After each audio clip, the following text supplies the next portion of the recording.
BJP. Palakkad മണ്ഡലം കമ്മിറ്റിയുടെ നേതൃത്വത്തിൽ നഗരത്തിൽ തിരങ്ക യാത്ര നടത്തി. സ്വാതന്ത്ര്യസമര സേനാനി കൃഷ്ണയ്യർ സ്മാരക പാർക്ക് താരേക്കാടിൽ നിന്നും ആരംഭിച്ച തിരങ്ക യാത്ര ബി.ജെ.പി. ജില്ലാ കാര്യാലയത്തിൽ സമാപിച്ചു. തുടർന്ന് വിഭജന സ്മൃതി സംഗമവും നടന്നു.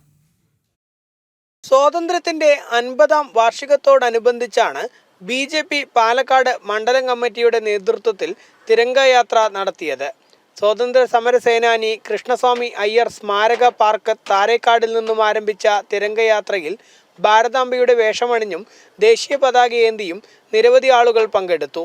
ബി.ജെ.പി. ജില്ലാ ജനറൽ സെക്രട്ടറി ഷൺമുഖൻ പരിപാടി ഉദ്ഘാടനം ചെയ്തു. ദേശസ്നേഹികളെയും ദേശീയത ഊട്ടിയുറപ്പിച്ചുകൊണ്ട് ഓരോ വീട്ടിലും, ഓരോ ഗൃഹത്തിലും, ഓരോ സ്ഥാപനങ്ങളിലും, കച്ചവട സ്ഥാപനങ്ങളിലും, കേന്ദ്രങ്ങളിലും, നമ്മൾ വസിക്കുന്ന സ്വന്തം സ്ഥലങ്ങളിലും എവിടെയെല്ലാം ഭാരതീയരുണ്ടോ അവിടെയെല്ലാം ദേശീയ പതാക ഉയർത്തിക്കൊണ്ട് രാഷ്ട്രത്തിൻ്റെ ഐക്യതയും അഖണ്ഡതയും ഊട്ടിയുറപ്പിക്കുവാൻ വേണ്ടി നമ്മുടെ രാജ്യത്ത് 10-ാം തീയതി മുതൽ 15-ാം തീയതി വരെ വിവിധ ആഹ്ലാദകരമായിട്ടുള്ള ആഘോഷ പരിപാടികൾ ഹർ ഘർ തിരങ്ക എന്ന പേരിൽ നടന്നു വരികയാണ്.